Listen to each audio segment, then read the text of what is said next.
já se perdeu?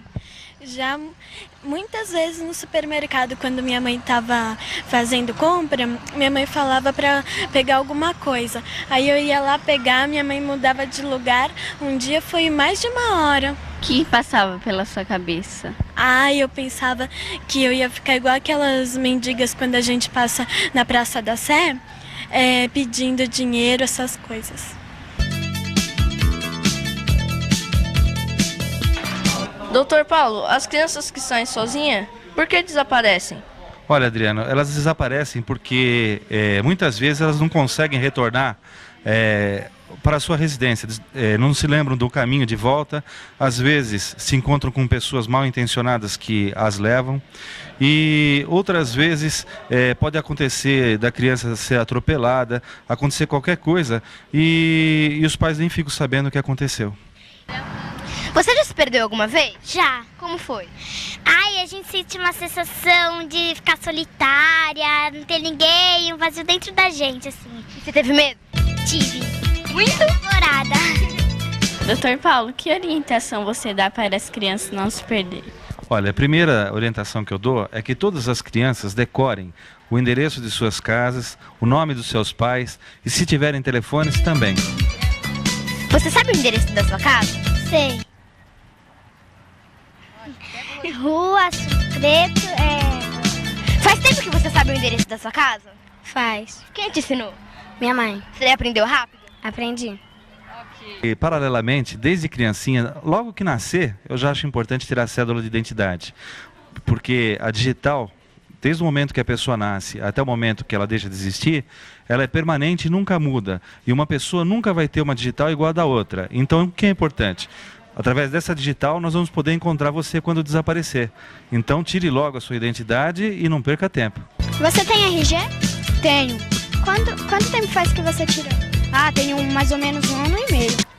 Doutor Paulo, o que é preciso para uma criança tirar a identidade?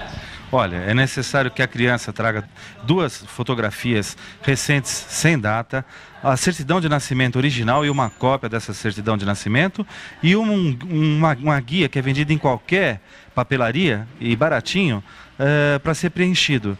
E com base nesses documentos comparecer no RGD, que fica na Praça Alfredo Issa, aqui no centro, próximo à Estação Luz do metrô, e não precisa pagar nada.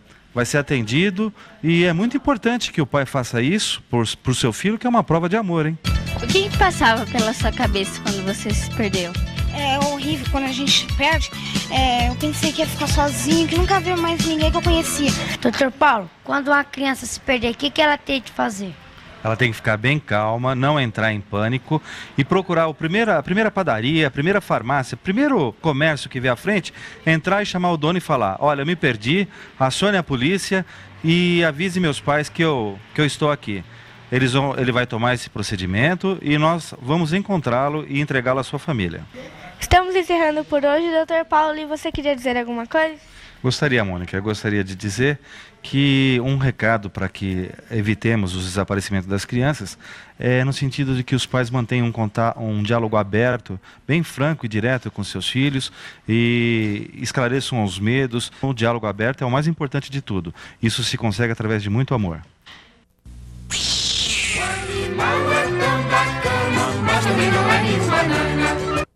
Se a gente mexer com o filhote da cobra, ela morde a gente? Geralmente o que acontece é assim, filhotes de cobra venenosa, que são perigosas, elas, se a gente colocar a mão, elas mordem. Morde, vai causar problema, vai causar envenenamento e a pessoa pode ter uma série de problemas sérios. Existem cobras não venenosas que, quando a gente mexe com o filhote, elas também mordem. Por quê? Porque tem temperamento mais agressivo, são cobras mais bravas. E existe uma série de cobras filhotinhos que, quando a gente mexe, não acontece nada. Por que isso? Porque são cobras calmas, são cobras quietas, são cobras mansas. Então vai depender muito do tipo de cobra. Existe serpente sem veneno?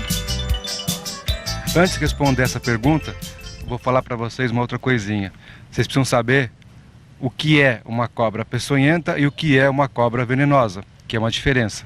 Tá? Agora, peçonhenta é toda aquela cobra extremamente perigosa que produz uma substância bem tóxica, chamada peçonha, e um aparelho por onde sai esse veneno, que são os dentes que ela tem na boca. Exemplo disso é uma cascavel, uma jararaca. E cobra venenosa é aquela cobra que produz uma certa substância tóxica, mas não tem nenhum dente especializado para poder injetar esse veneno. Por exemplo, a cobra jiboia, tá? Ou um sapo. Então, o que acontece? Existem cobras que vão produzir peçonha, que é o exemplo da cascavel, da jararaca, da coral venenosa, e existe o exemplo da cobra não venenosa, ou melhor, não peçonhenta, que elas acabam não produzindo veneno, tá certo?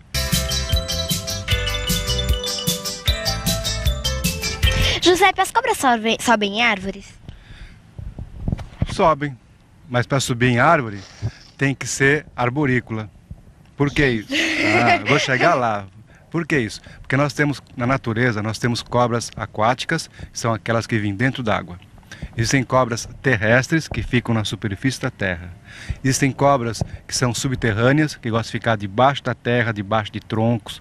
E existem as cobras arborícolas, que são aquelas que sobem em árvores. Tá? E existem aquelas que são semi-arborícolas, que elas gostam de ficar um pouquinho na árvore e um pouquinho no chão. Marcos, as cobras ficam doentes com gripe? As cobras ficam doentes, sim, né? Embora aqui elas sejam muito bem tratadas, mas existe sempre a possibilidade de algum parasita, de algumas bactérias que acabam gerando algum tipo de doença para elas, né?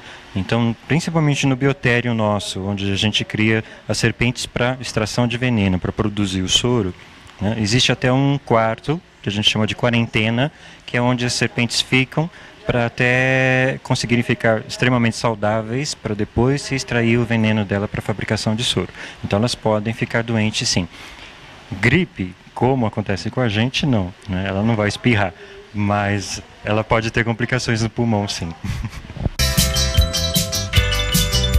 Bem, a gente está terminando mais uma matéria e a gente agradece ao professor Marcos Ferreira dos Santos, que nos auxiliou em todo esse trabalho sobre serpentes. Marcos?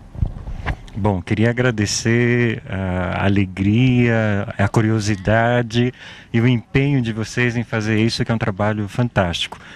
O Butantã, o museu, está aberto a todas as crianças, a todas as pessoas interessadas em virem aqui visitar o Butantã, de terça a domingo, das 9 às 17 horas. Né? Qualquer dúvida é só ligar para a gente, 813-7222, no ramal 2117, a divisão cultural. A gente tenta solucionar a dúvida de todo mundo. E vocês, quando quiserem voltar aqui no Butantã, vão de braços abertos, a gente recebe vocês. Obrigada. E você, gostou? Então, escreva pra gente.